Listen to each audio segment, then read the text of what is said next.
What if the person behind you on that quiet street wasn't heading in the same direction by coincidence? What if the figure you glimpsed in your rearview mirror had been there for longer than you realized? What if the stranger at the bar who made your skin crawl had already memorized your schedule, your route home, the code to your building, before you even noticed him watching?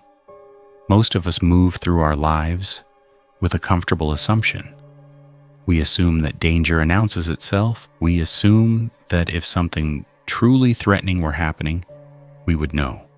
We would see it clearly. We would have time to react. But the three people in tonight's stories made that same assumption. And every single one of them almost didn't survive it. What separates these accounts from fiction isn't the darkness or the tension or the moments of pure, heart-stopping terror, though all of those are here in abundance. What separates them is something far more unsettling. These weren't strangers walking alone in dangerous neighborhoods at 3 a.m. These were ordinary people on ordinary nights, in places they knew well, surrounded by people they thought they could trust. And one by one, the familiar world they thought they were moving through revealed itself to be something else entirely. A club with friends became a trap. A beloved local landmark became a hunting ground. A 7-minute walk home became the longest journey of a young woman's life. Welcome to Silent Fear, the channel where real stories find their voice in the dark, and where the darkness always has something to say. If you are new here, take a second right now and tell us in the comments where in the world you are watching from tonight. We have a community that spans every continent, every time zone, every kind of night. And every single person who checks in makes this place feel a little more alive. And if real stories told in the dark are your kind of thing, and after tonight they will be, hit that subscribe button and join the Silent Fear family. We are here every single week with new stories, new voices, and new reasons to trust your instincts. Now turn the volume up, settle in, and whatever you do, do not stop watching, because tonight, 3 real people are going to walk you through the nights that rewired them completely. The nights they learned that being followed is not something that only happens in films or in true crime podcasts or to other people in other cities. It happens on a Friday evening. It happens on a familiar coastal path at night. It happens 3 blocks from your own front door. It happens to people who never saw it coming. People exactly like you. Story 1, the drink. Emily was not a going out person. She had lived in the same quiet neighborhood in St. Petersburg, Florida for 4 years. And in those 4 years, she had built a life that suited her perfectly. Her apartment, her routines, the same familiar drive to the nearest store 4 miles away, which represented the outer boundary of her regular world. She knew her neighborhood. She knew her roots. She knew exactly what to expect from each day, and she preferred it that way. So when her coworker Sarah, younger by about 10 years, endlessly social, powered by a kind of extroverted energy that Emily found both admirable and exhausting, started asking her to come out for a night, the answer was simple: no.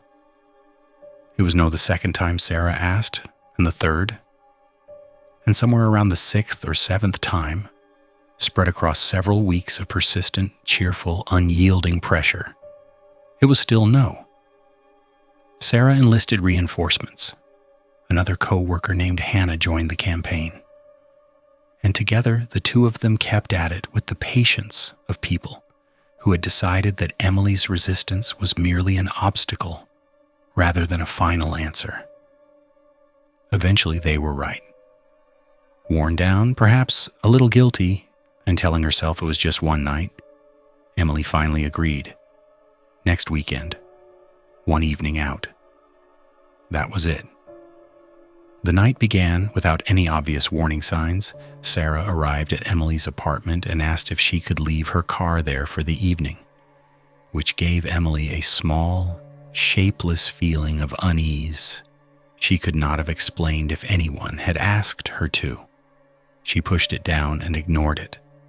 They drove to Hannah's apartment and waited while she finished getting ready, and then all three women climbed into Emily's car. Sarah navigated.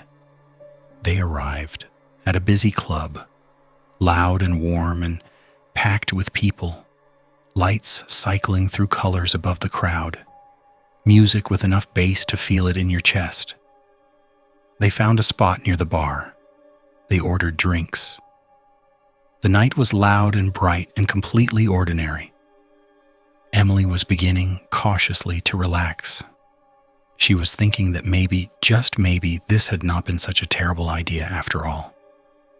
Then Sarah leaned close and said, "Hey, I'll be right back. I see someone I know. Hannah, come with me." And just like that, Emily was alone. She stood there with her drink and tried to decide how she felt about it. She had been invited, then begged, then practically dragged across the city. And within 20 minutes of arriving, she'd been left standing by herself like an afterthought. She was annoyed, but she waited. She was patient.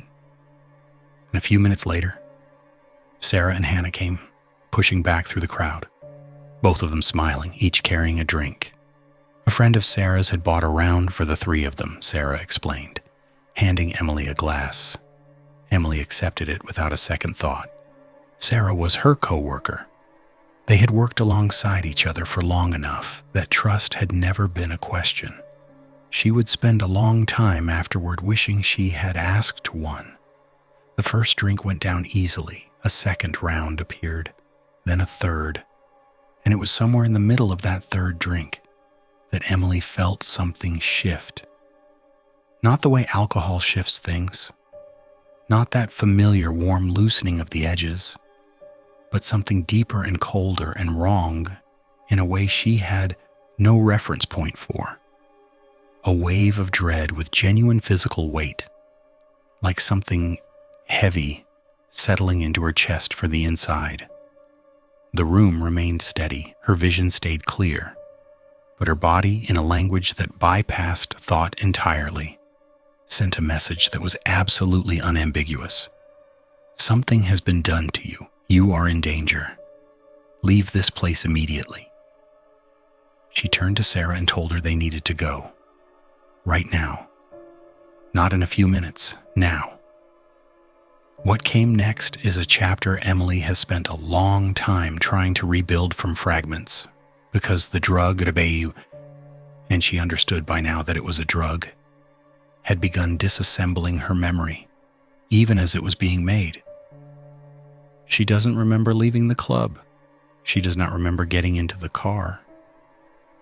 The first image that returns to her with any real clarity is sitting in the driver's seat of her own vehicle, parked outside Hannah's apartment complex, with both women somewhere nearby, and the sound of their voices reaching her through the fog. She could not make out the words, but something in the rhythm of the conversation, some shift in tone she still cannot name or describe, detonated every alarm her body had. She did not ask questions. She did not wait. Her hands found the gear shift before the intention had fully formed. She pushed the car into drive, and she was gone. She drove through St. Petersburg in a state that was neither sleep nor wakefulness, but something the drug had constructed between them. Streets that she vaguely recognized appeared and dissolved. Traffic signals registered as abstract shapes rather than instructions. The city she had lived in for 4 years, the city whose boundaries she knew by heart, had become a labyrinth with no logic and no exit. Her thoughts moved like something trapped under ice. Simple decisions were impossible. The concept of home existed somewhere in her mind, but the path to it had completely vanished. At some point, she cannot say where, cannot say how long she had been driving, she came to a stop at a red light. A shape appeared outside her window, then another beside it, and then her car door opened. She had not touched the lock. She was certain of this. Her car locked automatically the moment she put it into gear. It had done this without fail for as long as she had owned it. And yet, standing outside in the dark, two men she had never seen before were pulling her door open. Strange faces, hands gripping the frame, the interior light clicking on. The shock of it cut through the chemical fog like something sharp and cold. For one sudden crystalline second, she was fully present, fully aware of exactly what was happening and exactly what it meant. Her foot found the accelerator. She drove until her body gave out somewhere on a quiet residential street, lined with dark houses and parked cars. She sat in the driver's seat staring at her phone, unable to operate it. The drug had made even the most basic functions incomprehensible, like trying to read a language she had never learned. She looked around. The street was still and empty. She reclined the seat. She closed her eyes. She woke just before 5 in the morning. The drug was retreating the way a tide goes out, slowly, then all at once, leaving her stranded and exhausted on the other side of it. She turned on the GPS. She drove home in silence. She walked through her front door and collapsed into bed without removing her shoes or her jacket or doing anything except closing her eyes. She woke again close to 11 that morning to 20 missed calls stacked on her phone screen. Most of them were from Sarah. A few were from a friend who had heard something was wrong and was trying to reach her. When she called Sarah back, Sarah's voice was frantic. She demanded to know where Emily had gone, why she had disappeared without a word, whether she was all right. Emily told her plainly what she believed had happened, that someone had put something in her drink and that she had left because she was not willing to stay and find out what the plan had been. And in the middle of Sarah's response, in the middle of whatever explanation she was scrambling to assemble on the other end of the line, she said something she clearly hadn't meant to say out loud. Those spiked drinks weren't meant for you. The words landed in the silence between them like something dropped from a great height. Emily did not ask her to clarify. She did not press for details or demand an explanation. The admission had already done everything it needed to do. She ended the call. Before Sarah came by later to collect her car, Emily went outside to look at her own. On the driver's side, the plastic casing of the exterior door handle was completely gone, torn away cleanly, as though someone had been gripping it with both hands when she accelerated away from that red light, and the force of the car pulling forward had simply taken it with them. The two men at her window had been real. The open door had been real. The hands on the frame had been real. And whoever had been holding on when she floored the accelerator had left behind proof that could not be argued with, rationalized, or explained away as a hallucination. Someone had planned for her to be drugged, disoriented, alone, and unreachable. Someone had known exactly what the night was supposed to look like. It was not supposed to look like this. Emily never spoke to Sarah again. And the only reason she is alive to tell this story, the only reason these words exist at all, is that even through the confusion and the chemical darkness and the fear, some part of her never stopped transmitting the same signal. Wrong. Danger. Move. She listened to it, even when she could barely function, even when the simplest tasks were beyond her. She listened, and it brought her home. Story 2. The Man Without a Torch.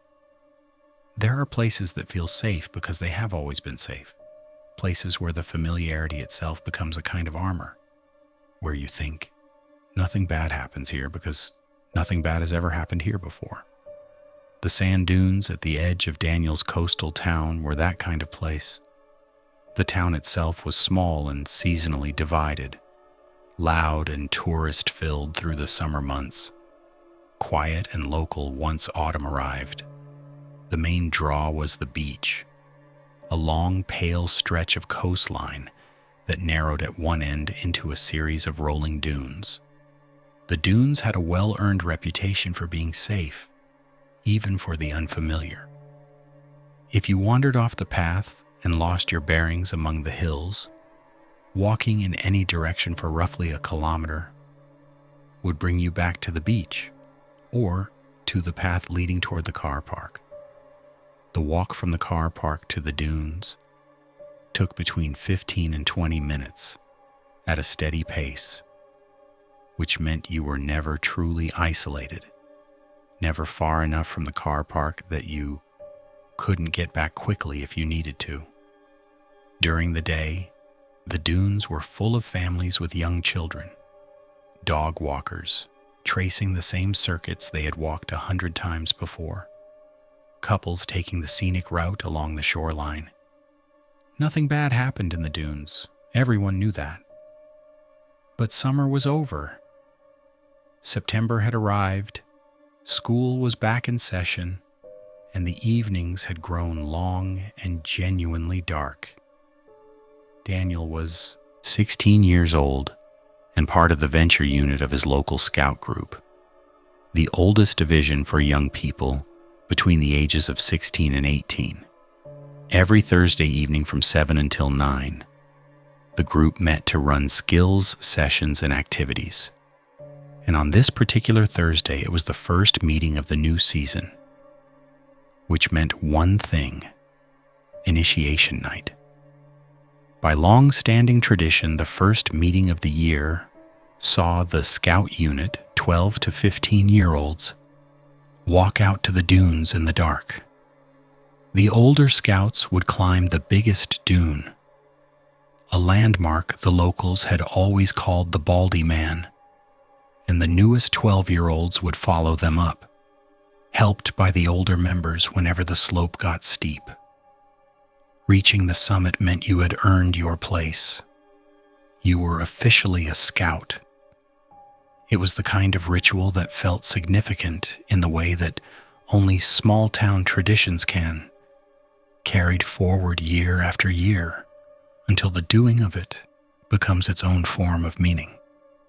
While the scouts set off into the dark, the Ventures stayed behind at the car park to run a first aid practice session. They worked through it for about 45 minutes and finished with time still remaining in the evening. A group of them decided to walk out and find the scouts. Daniel went with 3 others. His closest friend Michael came along. So did James and Andrew. The 4 of them called back to their leader and let the rest of the group know where they were headed, then pushed off into the dunes. The tide was fully in, which meant the beach route was blocked. They had to go through the hills themselves, scrambling up sandy slopes, sliding down the far side, the coarse dune grass scraping their shins, the occasional bramble snagging at jacket sleeves.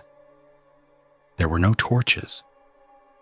Nobody had thought to bring one, and nobody had thought that would matter.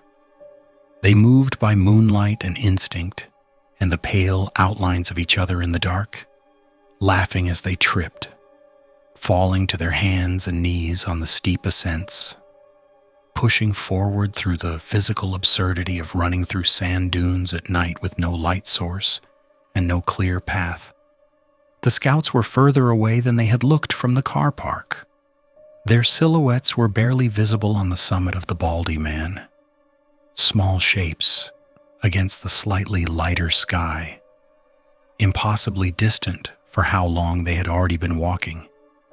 The four ventures pushed on, breathing harder, legs burning from the constant up and down of the terrain. Then James put his arm out and stopped them. He did it quietly. No shout, no alarm. Just a hand raised in the dark and one word, low and careful. Shush. They all stopped. They stood still and listened to the night around them. There was wind, or there should have been, but the evening was unusually still. Almost unnaturally so. Quiet in a way that felt less like peace and more like the absence of something that should have been there. Daniel looked at James's face in the moonlight and saw something he didn't like. Not fear, not yet. Just a small, careful attention. The kind a person gives to something they are not quite sure they actually heard. "Did you hear that?" James said. Nobody had. James tilted his head toward the bushes to the left of the path. He shrugged after a moment. "Probably the wind," he said, though they all knew the night was completely still. They stood there for another few seconds, listening to nothing. Then they kept moving. 20 minutes later, they crested the last hill and found the scouts on the summit of the Baldy Man. They said their hellos, shook hands with friends they hadn't seen since summer, and welcomed the new 12-year-olds who had just completed their first climb. Everyone was in good spirits. The initiation was done, the new scouts had their moment, and the evening felt finished in the best possible way. Then someone pointed out that the sky had gone completely dark, like a dim, while they were up there. Not dimming, not deepening, fully, properly dark. The kind of rural dark that people who grew up in cities don't quite believe exists until they're standing in the middle of it. No streetlights, no ambient glow from nearby houses. Just the flat, heavy blackness of a coastal night with clouds beginning to move across the moon. They needed to head back. As they made their way down the big dune and began retracing their route through the hills, Daniel noticed the shapes of two other ventures on a ridge in the middle distance. David and Claire had been waiting there while the others went ahead. He raised a hand and waved. Both figures waved back. Ahead of them, Daniel felt the pull of nearly being done. The car park couldn't be much further now. They could see their friends. The night was almost over. When the four of them climbed up to the ridge and reached David and Claire, Daniel noticed something immediately. David was not someone who unsettled easily. He was physically imposing, tall, broad-shouldered, the kind of person whose sheer presence made the people around him feel that things were probably going to be all right. He was known among his friends for keeping his head. Tonight he was pale in a way the moonlight couldn't entirely account for. And Claire, quiet, perceptive, socially sharp Claire, who always seemed to know exactly what was happening in any situation, was standing with her arms crossed tight around herself, visibly shaking. Michael spoke first. "What's wrong?" David looked directly at Daniel. When he spoke, his voice was measured and deliberate, the voice of someone working hard to keep the words steady. "Were you walking around on your own down there?" He pointed toward a flat clearing below the ridge, a natural hollow between the hills where teenagers sometimes gathered on summer evenings. "No," Daniel told him. He had been with the others the entire time. "Why?" David nodded slowly. Then he told them, there was a man in the clearing below, hood pulled up over his head, dressed from head to foot in black. He had been moving in slow circles around the perimeter of the clearing, not walking through it, not crossing it, but circling it. And every time David or Claire looked directly at him, he shifted just out of clear sight, just far enough into shadow that you couldn't be certain of what you were seeing. They had assumed at first that it was Daniel, broken away from the group. But the way the figure moved, too deliberate, too quiet, too patient, had made David uneasy enough to keep watching. And then David said the part that made the temperature of the air seem to drop. When we waved at you from the other ridge earlier, he wasn't there yet. But the second you stepped off that ridge, he was standing in the exact spot where you had been standing, looking in the direction you had gone. The group went still, and then the pieces assembled themselves, the way a picture snaps into focus after you've been staring at it without seeing it. James raising his hand in the dark. The stillness of an unusually windless night. The rustling from the bushes on the left side of the path that none of them had been able to explain, that they had dismissed, because dismissing it was easier than the alternative.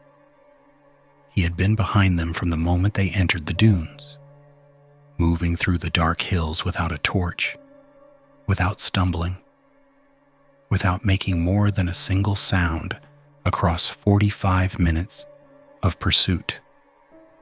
He knew the terrain in the dark because he had been in it before, many times before. The six of them descended together toward the clearing.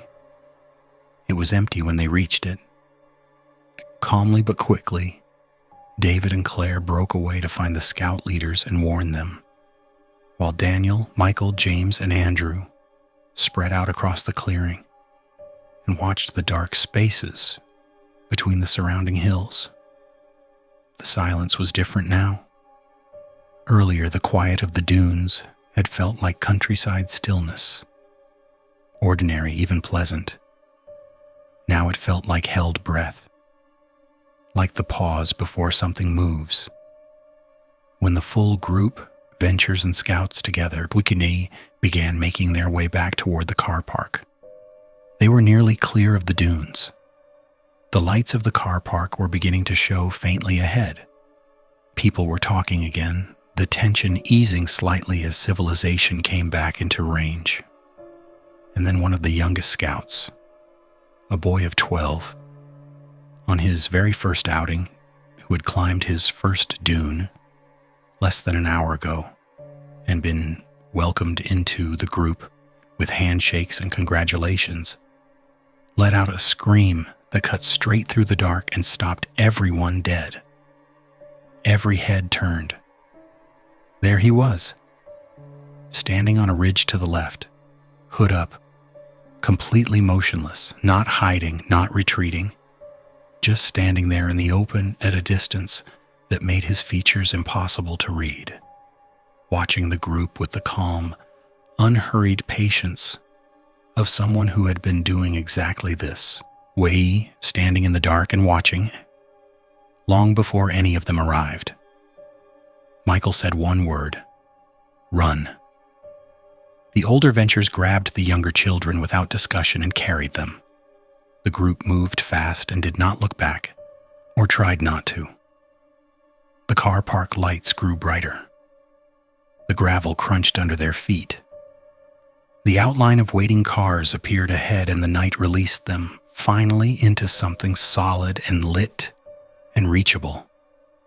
Daniel never saw the man's face. He does not know who he was. He does not know how long the man had been in those dunes before the group arrived, whether he had been there an hour or whether he came every Thursday knowing the scouts would come, knowing the path they always took, knowing exactly which ridge offered the best vantage point for watching without being clearly seen. What Daniel knows is this: The man moved through complete darkness across genuinely difficult terrain. Uneven, unpredictable, disorienting even for people who knew it well. And he did it without a torch, without stumbling, and in near-perfect silence. In 45 minutes of movement through those hills, he made one audible sound, one rustle of bushes, one small mistake across an entire evening of deliberate, practiced pursuit. He had been there before, he had done this before. And on that September Thursday, for reasons that no one in that group will ever fully know, he had decided that they were worth following. Story 3, The Smile. He kept wearing. Olivia was 22 years old, working the closing shift at a small dive bar 3 blocks from her apartment, and the walk home had never once frightened her. 7 minutes. The same streets every night, the same sequence of corners and lampposts and parked cars. She had done it so many times it had stopped registering as a journey and become simply the space between finishing work and being home. Sometimes she took a couple of shots near closing with regulars she had come to know. Sometimes she just grabbed her hoodie and walked. Either way, 7 minutes later, she was inside. She knew the regulars well. You learn them quickly in a place like that, their orders, their habits, the particular kind of space each of them took up at the bar. Most of them were older men, watching games, talking about nothing consequential, running out their evenings in the comfortable yellow light of a place that made no demands on them. And then there was Richard. She had his surname from his credit card, which was the only personal detail he had ever handed over. He was somewhere in his late 30s. She estimated around 38. Thinning hair. A dark jacket he wore every single time he came in, regardless of the season or the weather outside. He always sat alone. He never watched the games that played on the screens above the bar.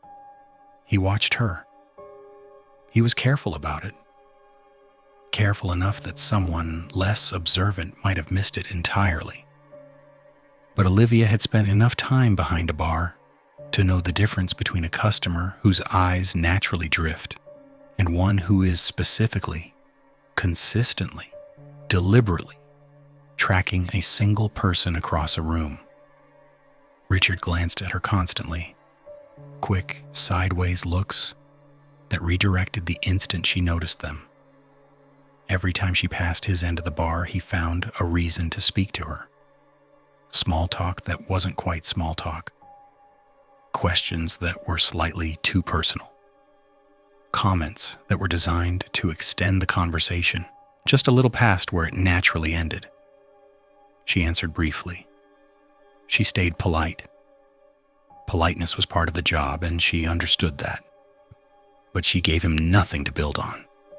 Short answers. No questions in return. No invitations to continue.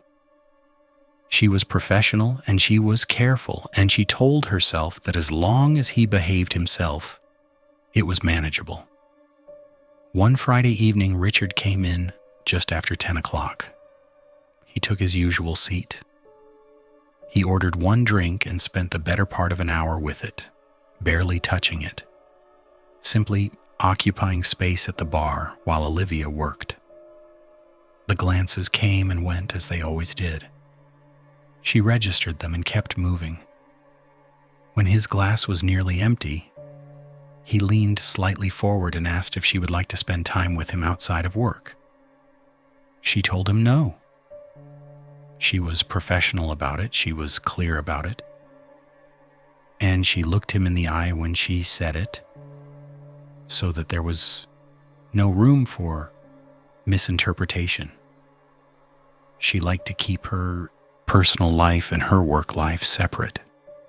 His face changed, not in a loud or dramatic way, not in a way that made the other customers look up. It was a quieter change than that. a flatness moving in behind the eyes, a stillness in the jaw. The social performance of friendliness, simply switching off as though a circuit had been cut.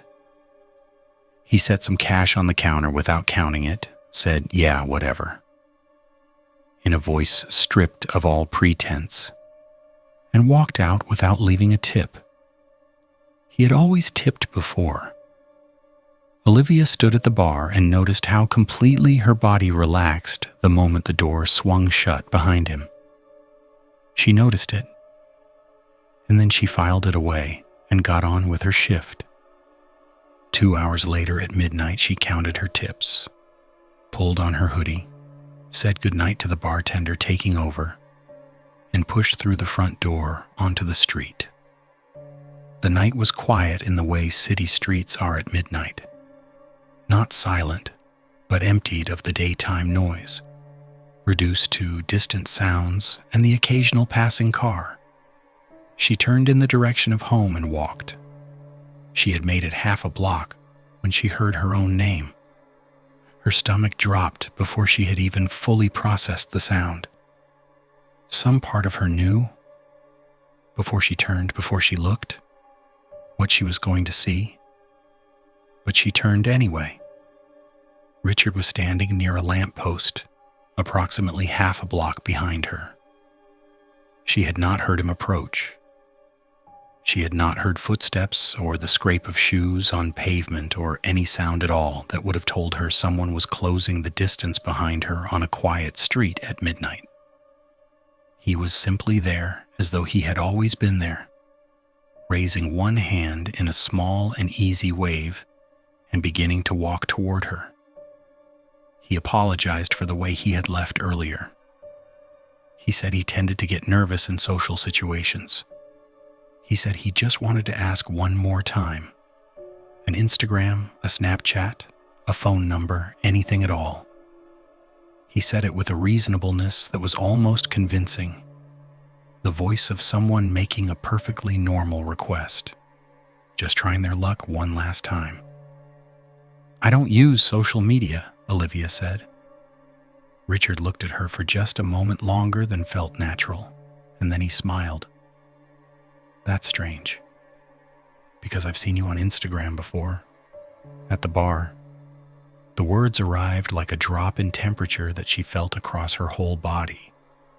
He had been watching her use her personal phone from across the room, closely enough and consistently enough to identify the specific application on her screen. He had been doing this for weeks, possibly months, and she had never once noticed. She had never felt his eyes on her phone. She had never felt the specific quality of that attention from across a crowded bar. But it had been happening. All of it had been happening. Quietly, patiently, without her knowledge. She said, "Please leave me alone." And she turned and walked. Behind her, footsteps. She kept her pace. The footsteps kept pace with her exactly. She slowed. They slowed.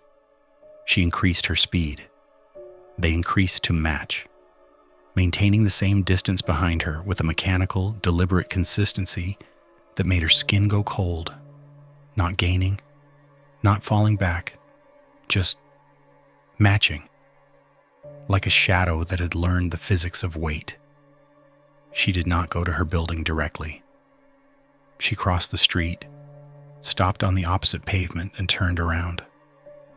Across the road, Richard stopped, too. He was standing in the shadow of a tree, mostly obscured by it, his face not clearly visible at this distance. But she could see enough of his posture, the slight forward angle of his head, the stillness of his shoulders, to know that he was watching her with complete and undivided attention.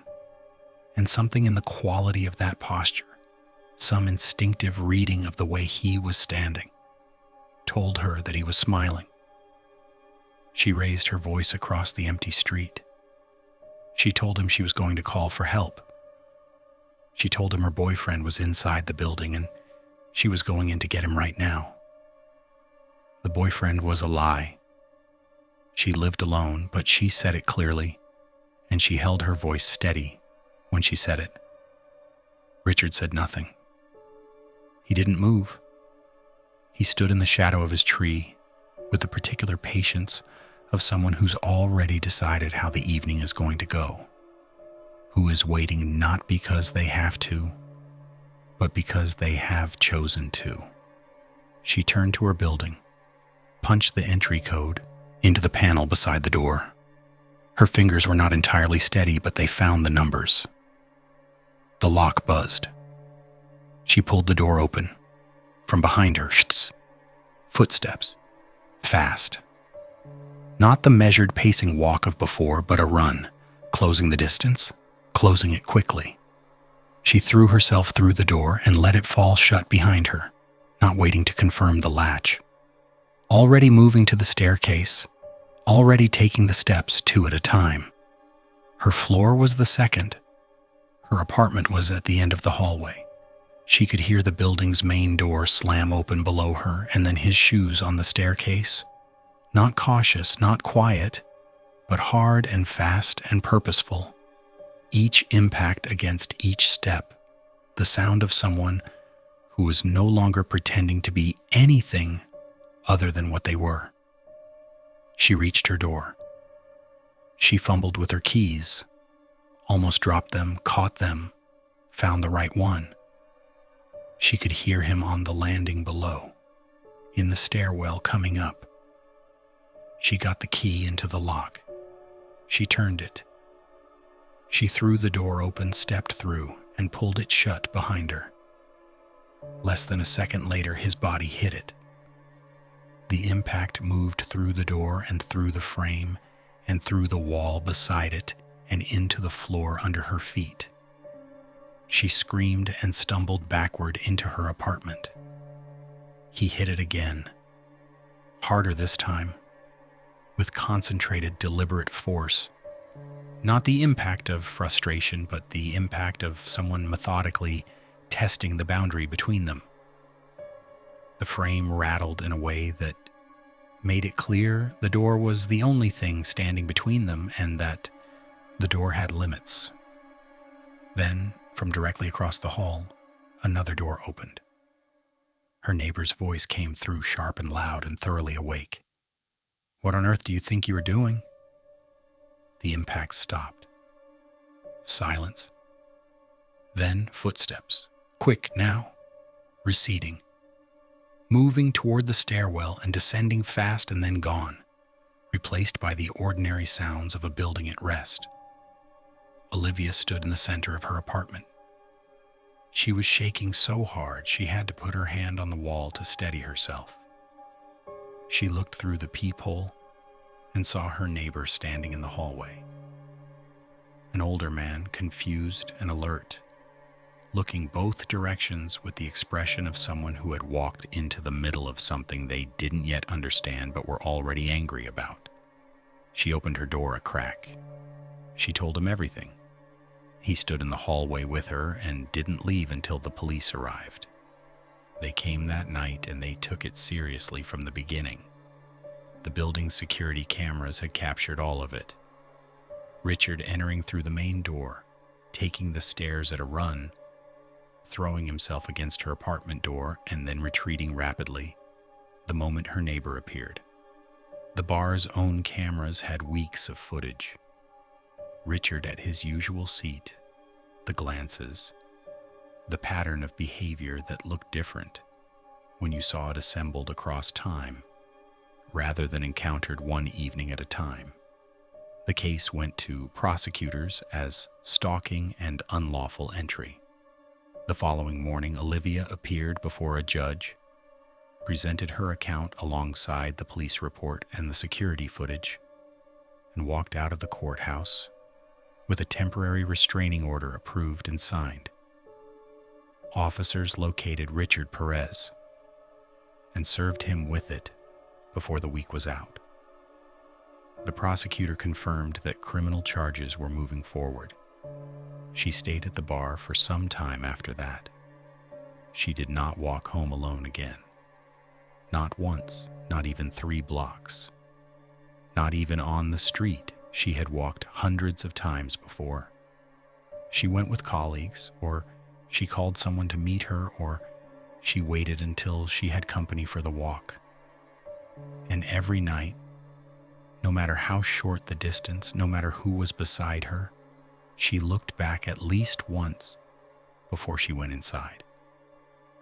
Not because she expected to see Richard, not because she was waiting for it to happen again, but because she had learned on one specific midnight, on a street she had always felt safe on, that the moment you stop paying attention is precisely the moment someone who has been paying very close attention to you decides to move.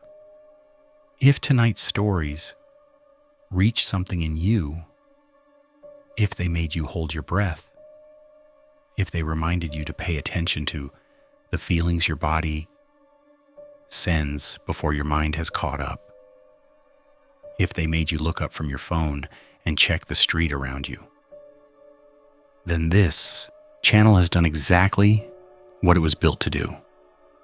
These stories are real. The people in them are real. And the lessons they carry: trust your instincts, never dismiss the small warning signs, never assume that safety is guaranteed simply because a place or a person is familiar, are lessons that could one day mean the difference between a story you tell and a story that ends in silence.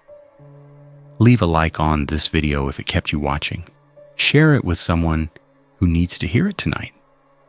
And tell us in the comments where in the world you are watching from. We read every single one. And this community is one of the best things about doing what we do. If you are not yet subscribed to Silent Fear, now is the moment. Real stories, real darkness, every single week. Hit that subscribe button and turn on notifications so you never miss what comes next. Stay aware. Stay alert.